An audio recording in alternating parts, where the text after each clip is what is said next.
So I want to get better at specific skills. How much do I need to do it? How often do I need to do it?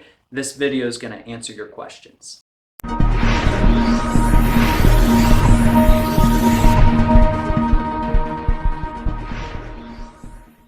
There's a specific type of training called neuromuscular control, which is basically a term that describes any type of movement or activity that involves skill, our ability to be able to coordinate or control tasks. For example, when I learn to play a guitar, there's a certain amount of skill that is needed in order for me to coordinate my fingers to be able to hit the strings in the exact patterns and rhythm and timing in the way that I want it to.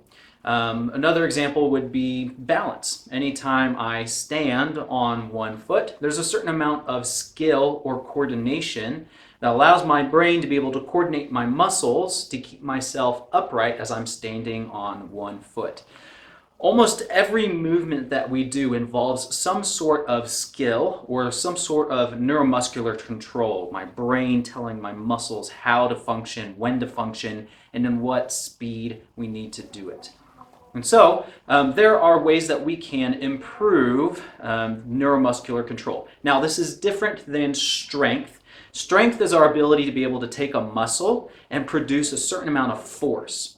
I can take the strongest person in the world and I sit them down to play guitar. If they've never played guitar before, they're probably not going to be very good at playing guitar. Same goes with balance. I could take the strongest person in the world, and if they're not very coordinated, they could have bad balance. And so neuromuscular control is the way that we can be able to use our brain to be able to coordinate tasks and do things that we need to do throughout the day, whether it be sports or whether it be just functioning in everyday life or daily work activities. In order for us to break down how often and how much we should be doing of this activity, we're going to be using the FIT principle, F standing for frequency, I standing for intensity, T standing for time, and the other T standing for type.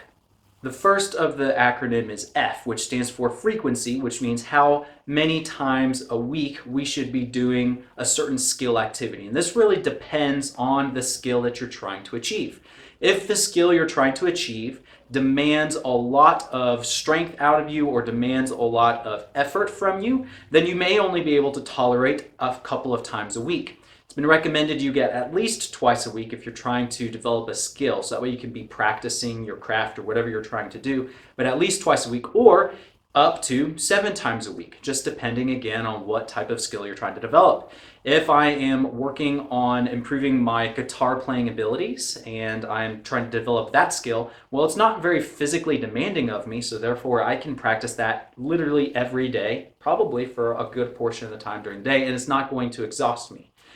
So it really depends on the skill we're trying to develop. Most people, when we think about neuromuscular control, we're talking about balance, and balance can be performed depending on what skills you're trying to develop up to 7 times a week. I is the next variable, which stands for intensity, or how hard the drill should be. And again, this depends. It depends on where you are in the skill acquisition process, and depends on how new you are to the skill, how hard you've been working. So for example, if I'm learning to juggle, I first need to learn how to take one ball and be able to throw it up and down. If I started with 3 balls all at once and started doing drills with 3 balls, I would get terribly confused. It would be too much for me and I wouldn't learn the skill. So I start with something I can manage, and I get really good at being able to toss up and down 1 ball. Once I get good at that, I should then be able to start doing drills where I take and start tossing up 2 balls back and forth, and I start working on that. Once I get really good at that, then I can change the drill and be able to move to where I do something a little bit more coordinated. The same goes with any skill that we develop. We want to start with something that you can manage, but it's challenging. It has to be challenging. If it's not challenging, so for example, since you already know I can juggle 3 balls, if I practice my skill of taking 1 ball and throwing it up and down, probably not going to benefit me very much. I need to be challenged in the skill. So I need to be looking for a way to still be challenged, but not so challenged that I'm overwhelmed by the challenge.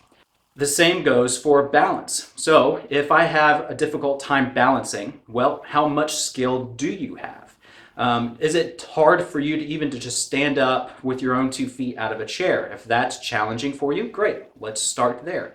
If that's not a problem for you, but standing on one foot is a problem for you, well, then maybe we need to find a drill that's a little bit more challenging for you, so that way you are able to progress and get better at the skill. The first T stands for time. How much time we should be spending developing a skill. Again, this depends on the skill and where you are in the skill acquisition process. A lot of the research has shown you should at least spend 20 minutes trying to develop a skill, so that way you can build up neural pathways from your brain to the muscles. So at least 20 minutes if we can. But some skills you can practice a lot more than that. So for example, my wife is a harpist. She's very good. And in order for her to get that good, she had to spend hours upon hours upon hours practicing, sometimes in one day, spending multiple hours practicing in one day. And that's what she had to do to get skilled and develop her craft. Now, some skills, again, are too challenging to do more than 20 to 30 minutes, depends on what the skill is. But you should be spending at least 20 minutes trying to work on something day in and day out. The second T stands for type, what types of exercises we should be doing. This kind of ties into what I was talking about with intensity. The types of exercises should be challenging. So if you are picking a type of exercise that is too easy for you, then don't expect you to get much better than you are at that skill. If you want that skill to develop and progress, then you need to pick a exercise that is more challenging and that will give you the stimulus that you need to create new muscle memory for you to get better at it. Out of the 4 types of exercises that we talked about, the neuromuscular control obviously seems a little bit more ambiguous as far as the fit principle compared to the other forms of exercise. But what's nice about neuromuscular control is that it's honestly integrated in a lot of these other types of exercises. So for example, for cardiovascular exercise, if you're going for a run, you can actually improve your skill of running while you're doing that style of exercise. So while you're out for your run, you can be thinking about different cues or drills while you're running, so you can get cardiovascular benefits as well as neuromuscular benefits. Same thing goes with resistance training. So if I am going down and doing a deadlift where I'm picking weight up off the floor, I'm getting stronger by doing it, but I'm also improving my skill of deadlifting by focusing again on cues and the way that I'm moving my body, and I get benefits both ways. And so that's one of the reasons why the research is a little bit ambiguous in how much time we should be spending, how much intensity should it be. But the premise remains, if you want to get better at something, spend some time with it, start with something that's challenging and gradually progress. And this is the way that we get better at sport, at work activities, and at other things like balance.